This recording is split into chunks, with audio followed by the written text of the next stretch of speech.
നിങ്ങളുടെ ഇഷ്ട പരമ്പരകൾ എക്സ്ക്ലൂസീവായി സൺ നെക്സ്റ്റ് ആപ്പിലൂടെ തികച്ചും ഫ്രീ ആയി ഇപ്പോഴേ ആപ്പ് ഡൗൺലോഡ് ചെയ്യൂ.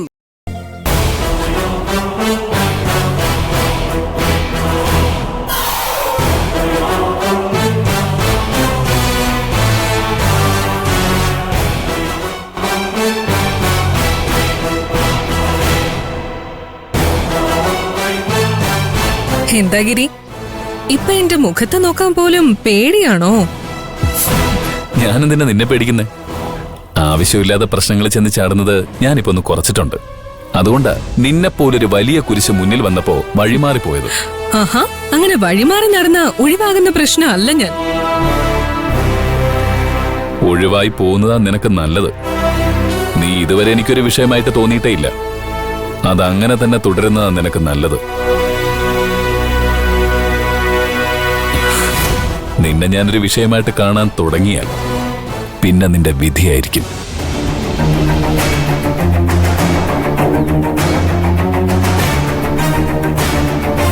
എന്താ മോളെ ഇത്?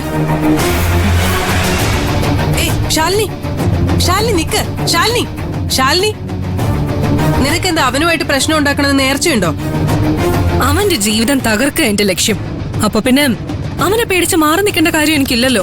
നീ അവനെ എതിർക്കാൻ കാണിക്കുന്ന ആവേശമൊക്കെ നല്ലത് തന്നെയാ, പക്ഷെ അത് അതിരുവിട്ട് പോകരുത്.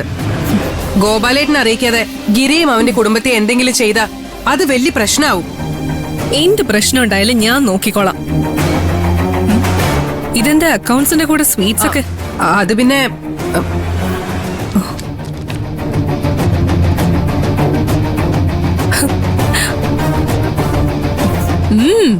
അടിപൊളി സ്വീറ്റ്സ് ആണല്ലോ. എന്താ ചേച്ചോ കാര്യം? ഗിരി അച്ഛനാവാൻ പോവാ.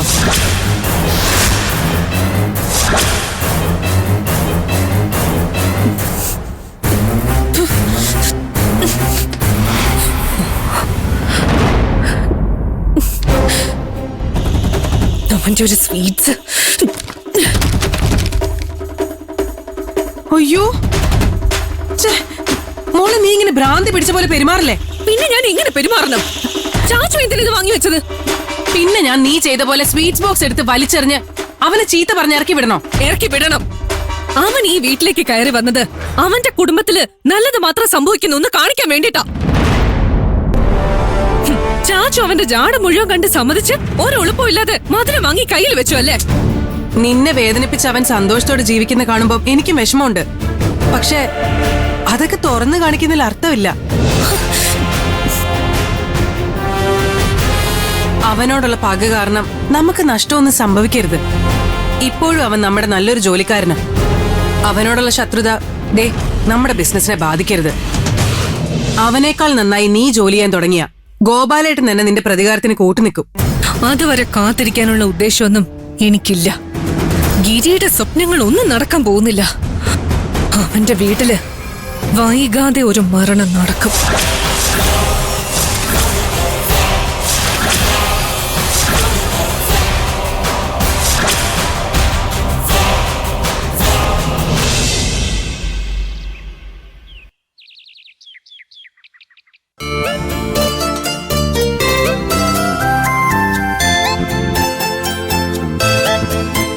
എന്താ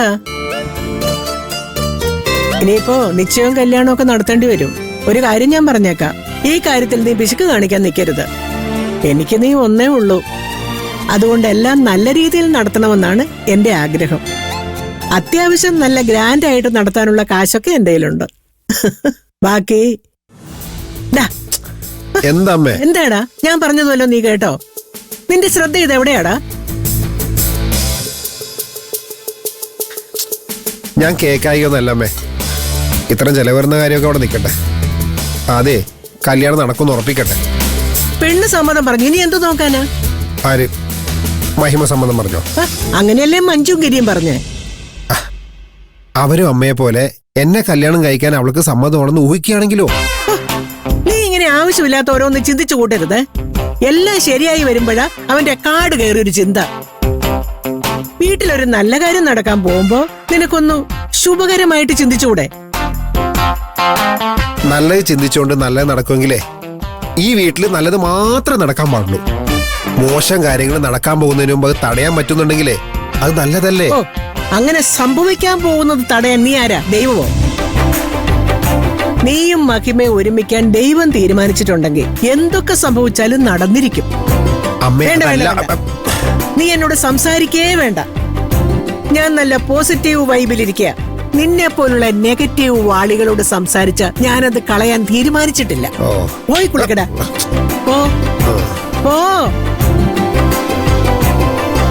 ഹ. അയ്യോ.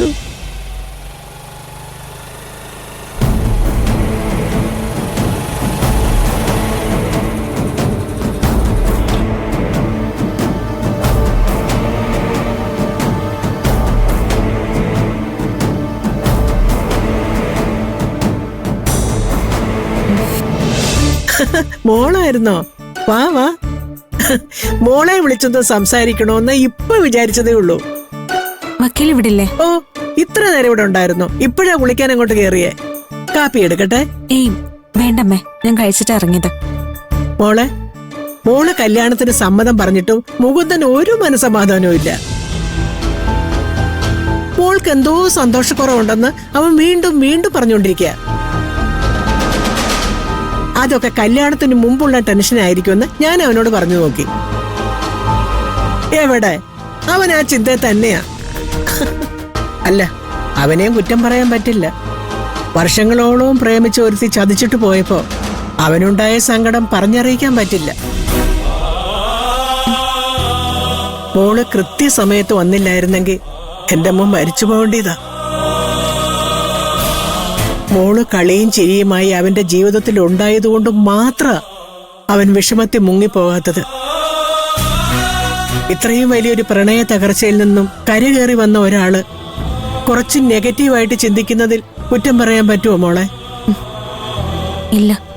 മോളോട് അവൻ അങ്ങനെ എന്തെങ്കിലും ചോദിച്ചെങ്കിൽ തെറ്റിദ്ധരിക്കരുത് കേട്ടോ. മോളെ വിശ്വാസമില്ലാത്തതുകൊണ്ടൊന്നുമല്ല, അവന്റെ അനുഭവങ്ങൾ അവനെ പേടിപ്പിക്കുന്നതാ. ഇവിടെ വെച്ച് എന്തായാലും വക്കീലിനോടൊന്നും സംസാരിക്കാൻ പറ്റില്ല. അത് അമ്മയ്ക്ക് ഒരുപാട് വിഷമാവും. ഞാൻ പോട്ടെ അമ്മേ. മുകുന്ദനെ കാണണ്ടേ? ഞാൻ പിന്നെ കണ്ടോളാം. എനിക്കൊരു കൂട്ടുകാരി പിക്ക് ചെയ്യാനുണ്ട്. ഞാൻ പോകുന്ന വഴിക്ക് ഇവിടെ നിന്ന് കയറിയെന്നേ ഉള്ളൂ. എന്നാ ശരി മോളെ. ശരി.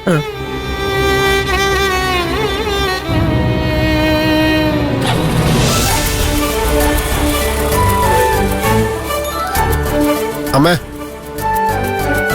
കുളിമുറിയിൽ സോപ്പില്ല, തൽക്കാലം വിടതാ. ആ, സോപ്പൊക്കെ തരാം. ഡാ, മഹിമ വന്നിട്ടുണ്ടായിരുന്നു. എന്നിട്ട് എവിടെ? ദേ, ഇപ്പൊ അങ്ങോട്ട് പോയതേ ഉള്ളൂ. ഒരു കൂട്ടുകാരിയെ പിക്ക് ചെയ്യാനുണ്ടെന്ന് പറഞ്ഞു. പോയ വഴിക്ക് വെറുതെ കയറിയതാ. നിനക്ക് വേണ്ടി കുറെ സമയം കാത്തിരുന്നു. ദേ, ഇപ്പൊ അങ്ങോട്ട് പോയതേ ഉള്ളൂ. ഛേ. നീ വിഷമിക്കൊന്നും വേണ്ട, അവള് നിന്നെ വന്ന് കാണുന്നുണ്ട് കേട്ടോ. സോപ്പ് എടുത്തോണ്ട് വരട്ടെ.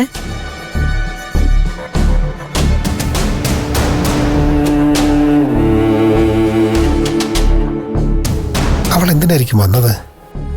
എന്നോടൊന്നും മിണ്ടാതെ പോവുകയും ചെയ്തു.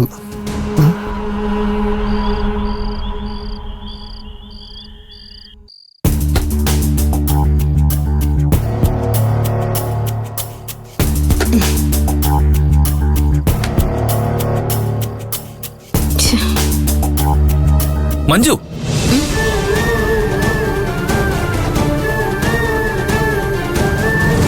നീ എന്താ ഈ കാണിക്കുന്നേ? ഫാൻ തുടയ്ക്കാൻ പോവാ. അതെനിക്ക് മനസ്സിലായി. വാ, താഴോട്ടിറങ്ങും. ഇങ്ങോട്ട് ഇറങ്ങാൻ. അതൊക്കെ സൂക്ഷിച്ച് ഇരിക്ക. നീ പ്രഗ്നന്റ് ആണെന്നുള്ള കാര്യം മറന്നോ? ഈ സമയത്ത് ഇങ്ങനെ റിസ്ക് ഉള്ള ജോലിയൊന്നും ചെയ്യരുത്. ഒരു ഫാൻ തുടയ്ക്കുന്നതിൽ എന്ത് റിസ്കാ ഉള്ളത്? എങ്ങാനും കാല് തെറ്റി നിലത്ത് വീണാലോ? അതെ, ഇങ്ങനെയുള്ള വല്ല ജോലി ഉണ്ടെങ്കിൽ എന്നോട് പറഞ്ഞാ മതി. ഗിരിയേട്ടൻ ഇങ്ങനെ ടെൻഷൻ അടിക്കാൻ തുടങ്ങിയ വലിയ കഷ്ടം. ഞാൻ ജോലിക്ക് പോകേണ്ടി വന്നാ എന്തൊക്കെ ചെയ്യേണ്ടി വരുമെന്ന് ഗിരിയേട്ടന് അറിയാമോ? ആ, ഞാൻ അതിനെക്കുറിച്ച് നിന്നോട് സംസാരിക്കാനിരിക്കായിരുന്നു. നിനക്ക് എപ്പോ മുതലാ ലീവ് കിട്ടുക? 7-ാം മാസം മുതല്. അയ്യോ, അത്രയും കാലം നീ ജോലിക്ക് പോകാനുള്ള പരിപാടിയാണോ? ഓ, അത് പറ്റില്ലല്ലോ.